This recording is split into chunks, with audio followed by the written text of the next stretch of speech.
आज से लगभग 15 अरब साल पहले हमारा पूरा ब्रह्मांड एक बिंदु में सिमटा था।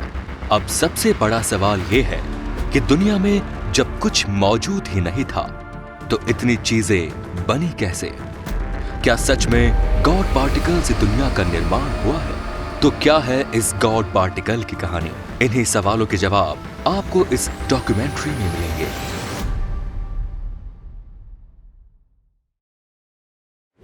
हम अपने आसपास जो भी चीजों को देखते हैं, जैसे पेड़ पौधे, जीव जंतु या आकाश में मौजूद सूरज, चांद, सितारे, लेकिन क्या आप जानते हैं कि एक समय ऐसा भी था जब इन चीजों का कोई अस्तित्व नहीं था?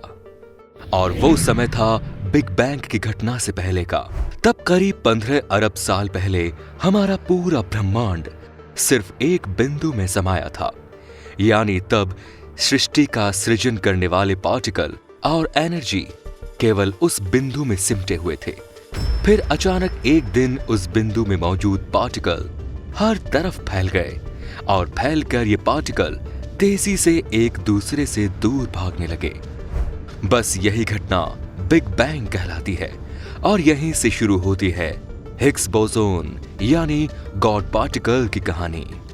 हालांकि कुछ वैज्ञानिक मानते हैं कि उस दिन अचानक महाविस्फोट होने के बाद कुछ कण यानी पार्टिकल्स बाहर निकलकर दूर दूर फैल गए और इन्हीं पार्टिकल्स से यूनिवर्स में मौजूद सेलेस्टियल बॉडीज और सूर्य ग्रह, उपग्रह या दूसरी खगोलीय रचनाएं बनी। इन सभी बातों को समझने के लिए ये जानना जरूरी है कि क्या है ये हिग्स बोसोन। हिग्स बोसोन की थ्योरी ये है कि दुनिया में मौजूद सभी चीजों का निर्माण पार्टिकल से हुआ है। इन पार्टिकल्स ने मिलकर ही चीजों को बनाया है। बोसोन एक मूल कण है जिसकी हाइपोथेसिस तो 1964 में दी गई, लेकिन इसका एक्सपेरिमेंटल वेरिफिकेशन 14 मार्च 2013 को किया गया। इस आविष्कार को एक मेमोरेबल रिसर्च इसलिए कहा गया क्योंकि इस रिसर्च ने हिग्स एरिया का होना कंफर्म कर दिया। हिग्स बोसोन को ही पार्टिकल्स के द्रव्यमान यानी मास के लिए जिम्मेदार माना जाता है, इसलिए इसे लास्ट बेसिक पार्टिकल्स माना जाता है। इसे ऐसे समझिए कि हमारे ब्रह्मांड में मौजूद सभी चीजें एटम से निकलकर बनी है और एक एटम प्रोटॉन, न्यूट्रॉन और इलेक्ट्रॉन के पार्टिकल से मिलकर बना होता है, जिसे क्वार्क कहते हैं। इन पार्टिकल्स का मास अब तक रहस्य बना रहा है। प्रोटॉन और न्यूट्रॉन से मिलकर बने कणों में तो मास होता है जबकि फोटोन में नहीं। लेकिन ऐसा क्यों? क्यों कुछ पार्टिकल्स में वजन होता है और कुछ पार्टिकल्स में नहीं? तो इसका जवाब कुछ इस तरह समझने की कोशिश करिए। हिग्स फील्ड को किसी भी तरह से देखा नहीं जा सकता, लेकिन इसकी तुलना किसी सेलिब्रिटी के पीछे भागने वाले उन फैंस से की जा सकती है। इसे ऐसे भी समझिए कि अगर कोई आम व्यक्ति किसी रोड से गुजरे तो कोई भी उस व्यक्ति पर ज्यादा ध्यान नहीं देगा और वो इंसान उस स्थान से बिना किसी बाधा के आसानी से निकल जाएगा। लेकिन अगर कोई एक्टर या एक्ट्रेस अपने फैंस के बीच से निकले तो इन सेलिब्रिटीज को निकल कर जाने में बहुत दिक्कत होगी, क्योंकि लोग इन्हें चारों तरफ से घेर लेंगे और इनकी स्पीड अपने आप कम हो जाएंगी। इसका मतलब ये है कि सेलिब्रिटीज मतलब ज्यादा मास। इसी तरह हिग्स फील्ड से निकलने वाले अलग अलग पार्टिकल्स पर भी असर अलग अलग होता है। यानी बिना मास वाले फोटोन बिना किसी दिक्कत के आसानी से निकल जाते हैं, जबकि दूसरे पार्टिकल्स अपने मास के मुताबिक इस फील्ड में अलग तरह से बिहेव करते हैं। हिग्स बोसोन से पहले प्रोटॉन को सबसे छोटा कण माना जाता था, क्योंकि प्रोटॉन के अंदर 2 यूपी क्वार्क और एक डाउन क्वार्क होते हैं जो स्ट्रॉन्ग फोर्स द्वारा एक दूसरे से जुड़े रहते हैं। इस खाली जगह के अंदर जो सूक्ष्म कण होते हैं उनको हिग्स बोसोन या गॉड पार्टिकल्स कहा जाता है, जिसको किसी भी तरह से देखना संभव नहीं। अब जरा आप खुद ही सोचिए कि वो कितना छोटा कण होगा। ब्रह्मांड में हिग्स बोसोन हर उस खाली जगह पर मौजूद है जहां पर कुछ नहीं होता। कहा जाता है कि यदि गॉड पार्टिकल्स नहीं होता तो आज हम भी ना होते। इस गुत्थी को पीटर हिग्स और 5 अदर साइंटिस्ट ने साल 2012 में समझाने की कोशिश की। उन्होंने ही हिग्स बोसोन नाम का कॉन्सेप्ट दिया उनके सिद्धांत के अनुसार जब ब्रह्मांड में बिग बैंग की घटना घटी तब वहां फैलने वाले किसी भी पार्टिकल में कोई वजन नहीं था। लेकिन जब यूनिवर्स ठंडा हुआ और टेम्परेचर लिमिट से नीचे गिरता चला गया तब पावर की एक फील्ड पूरे ब्रह्मांड में बनती चली गई। उस फील्ड में फोर्स था और उसी फील्ड में मौजूद पार्टिकल्स को गॉड पार्टिकल का नाम दिया गया। पीटर हिग्स ने ही इस गुत्थी को समझा, इसीलिए इसे हिग्स बोसोन नाम दिया गया।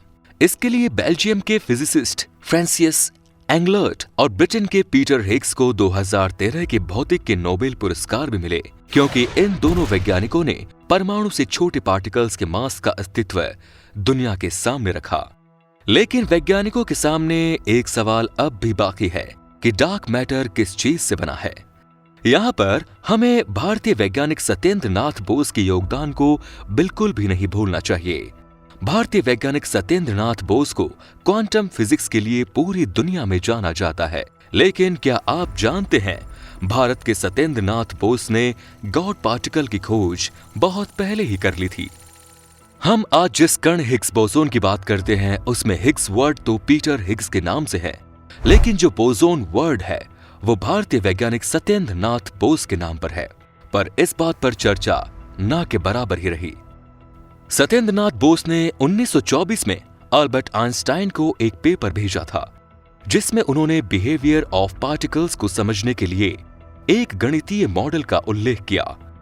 दरअसल उस यंग साइंटिस्ट सत्येंद्र नाथ बोस ने फिजिक्स में बिहेवियर ऑफ हॉट गैसेस के कॉन्सेप्ट पर अवेलेबल डेटा में खामियां बताई। इसे लेकर उन्होंने कुछ तर्क और न्यू थ्योरीज दी। अब इनकी रिसर्च पर अल्बर्ट आइंस्टाइन ने मुहर लगाते हुए इस रिसर्च को आइंस्टीन बोस नाम दिया। इस रिसर्च में जिन कणों की बात की गई उन्हें बोसोन नाम से जाना गया। हिग्स पार्टिकल्स भी इसी बोसोन चेन का ही एक पार्टिकल है। इस खोज की सफलता में भारत की ऐतिहासिक भूमिका है, क्योंकि इस खोज की कड़ियां सीधे प्रोफेसर बोस से जुड़ी हैं। बोस के योगदान को याद करते हुए सर्न यानी European council of nuclear research के प्रवक्ता ने भारत को हिग्स बोसोन प्रोजेक्ट का ऐतिहासिक पिता भी बताया। ब्रह्मांड की दुनिया इकाई के साथ किसी भारतीय का नाम जुड़ना सचमुच हम सभी के लिए गौरव की बात है। अब बात करते हैं इस पार्टिकल का नाम गॉड पार्टिकल कैसे पड़ा।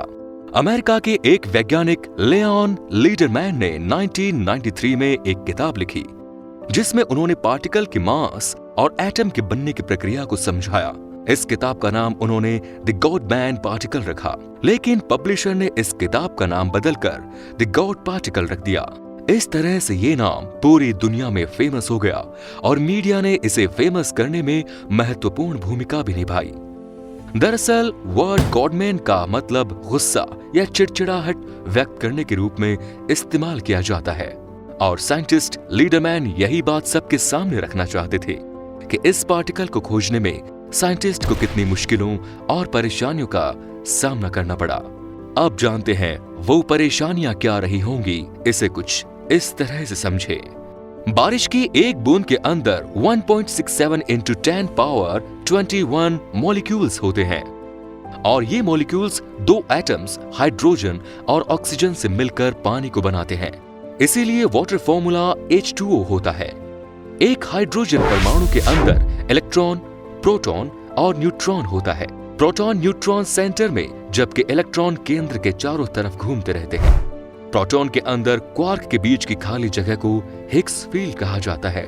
इस खाली जगह के अंदर जो सूक्ष्म कण होते हैं उनको हिग्स बोसोन या गॉड पार्टिकल कहा जाता है, जिसको देखना किसी भी तरह से संभव नहीं।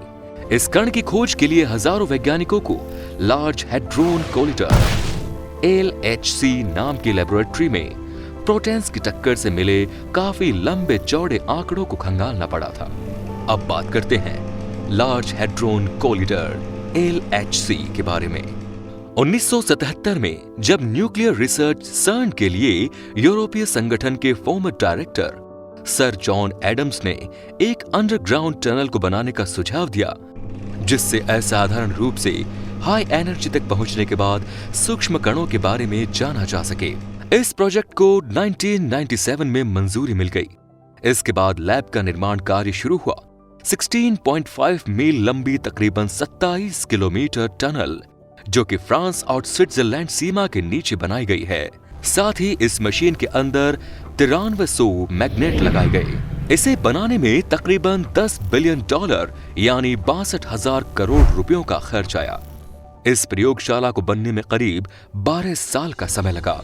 मीलों तक फैली लेबोरेटरी में इस बात का पता लगाने की कोशिश की जा रही थी कि हमारी दुनिया कैसे बनी, अणु और परमाणु का रहस्य क्या है। इसके लिए 2008 में परीक्षण शुरू हुए। परीक्षण जमीन के नीचे एक 27 किलोमीटर लंबी सुरंग में किए जाने थे। गॉड पार्टिकल नाम ने इतनी सनसनी मचाई थी कि हैड्रन कोलाइडर के शुरू होते ही दुनिया खत्म हो सकती है। लोगों के बीच ऐसी बातें फैलने लगी। अंदाजा था कि टक्कर के दौरान कोई ब्लैक होल बन जाएगा जो पूरी दुनिया को निगल लेगा। जाहिर है वैसा कुछ भी नहीं हुआ। परीक्षण में सुरंग के अंदर 2 बीम पाइप्स में 2 ऑपोजिट डायरेक्शन से आ रही 13 इलेक्ट्रॉन वोल्ट की प्रोटॉन रेज को आपस में टकराया गया, जिससे वही स्थिति उत्पन्न हो गई जो ब्रह्मांड की उत्पत्ति के समय बिग बैंग के रूप में हुई थी। इसके लिए लैब में सबसे पहले हाइड्रोजन एटम को सिलेंडर से पाइप में भेजा गया, जिससे नेगेटिव चार्ज इलेक्ट्रॉन को बाहर निकाल दिया गया। प्रोटॉन पैकेट को इलेक्ट्रिक फील्ड द्वारा स्पीड दी गई, जिसके लिए प्रोटॉन को बूस्टर रिंग में बदला गया।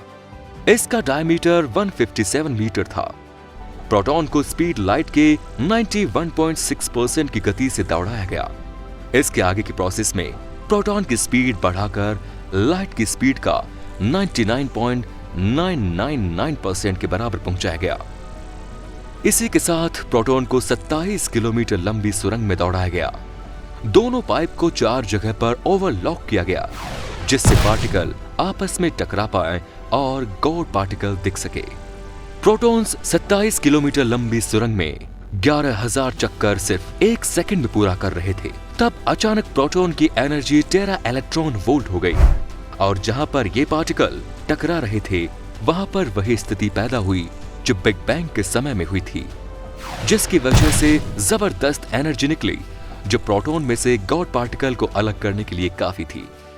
और फिर 2012 में जेनेवा के परमाणु अनुसंधान संगठन और सर्न के वैज्ञानिकों द्वारा खोजे गए इस गॉड पार्टिकल का ऐलान यूरोपीय पार्टिकल फिजिक्स लेबोरेटरी द्वारा दिया गया।